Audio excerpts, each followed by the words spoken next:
So I think that the stigmas regarding how older and younger generations cannot interact are purely false because, in my experience, I do not have an issue trying to relate to older people, nor does it ever seem like they have an issue with relating to me. I'm very good friends with Annie, and she is 60, I believe. So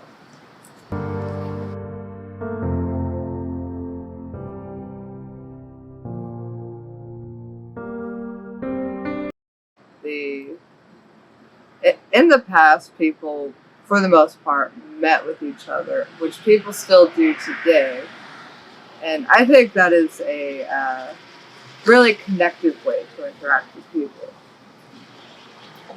Messaging online and having online friends is also viable, but there's still something to be said about the physical interaction between two people and the physical meeting of two people. It makes it feel real.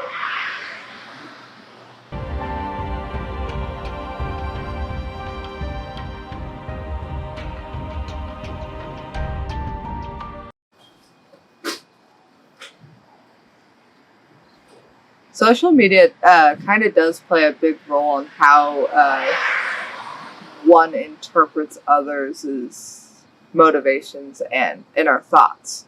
People feel more free to be themselves on social media, and so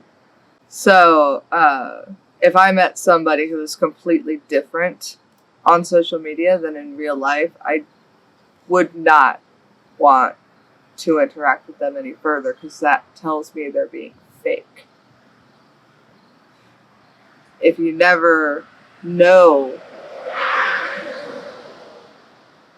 their media self, you have to learn about them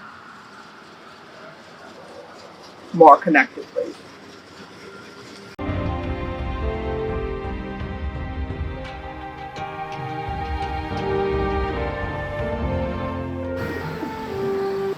I think that technology has certainly changed uh, how people interact daily. People are more likely to stay where they're at and message each other and figure out about people's lives all the way across the world than they are to go out and see those people in the world. I don't think that people of older generations are completely cut off from new media and social media and all that fun stuff, and therefore their choice to interact in it is their own. But the existence of it hasn't made it harder or easier. It's whether people choose to use it as a means to interact with one another.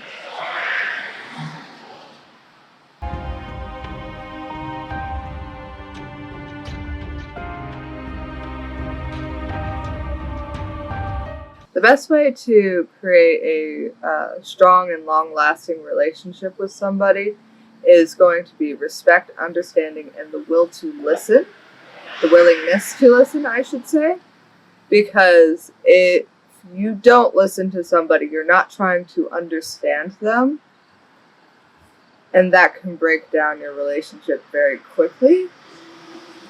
And of course, there's communication. You have to communicate in some way, whether it's, pterodactyl screaming or actually talking. But there's got to be some way to show each other emotion and thoughts so that you can get to know each other and connect.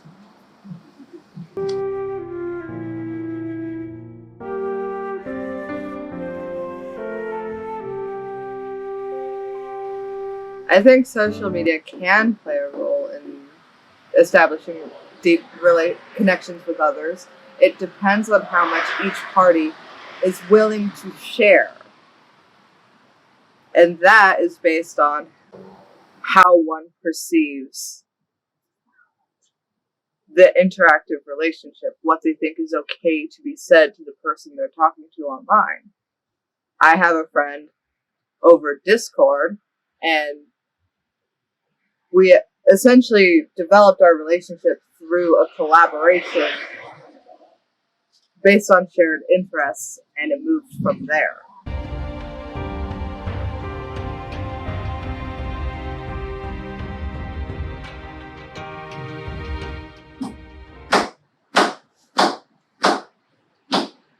When talking to people, I never really consider their age as a factor for anything, I should say, in conversation, other than whether I should be too spunky or not.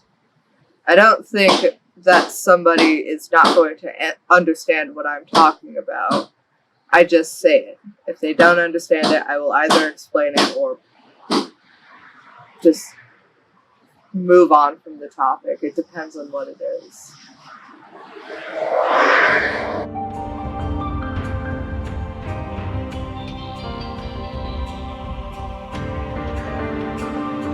I think the most important thing a person can do to cultivate understanding with trying to establish a connection between generational brackets is to not think about the age of the person they're trying to interact with.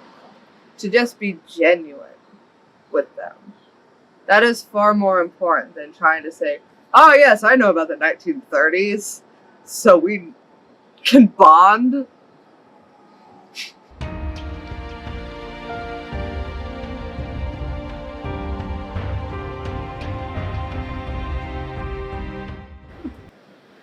I think that it is important for people to note that relationships between generations is like relationships between people. You don't need to make any gaps or excuses or barriers between them to try to understand interaction. They can do it freely. So just maybe we shouldn't be talking about age brackets anymore.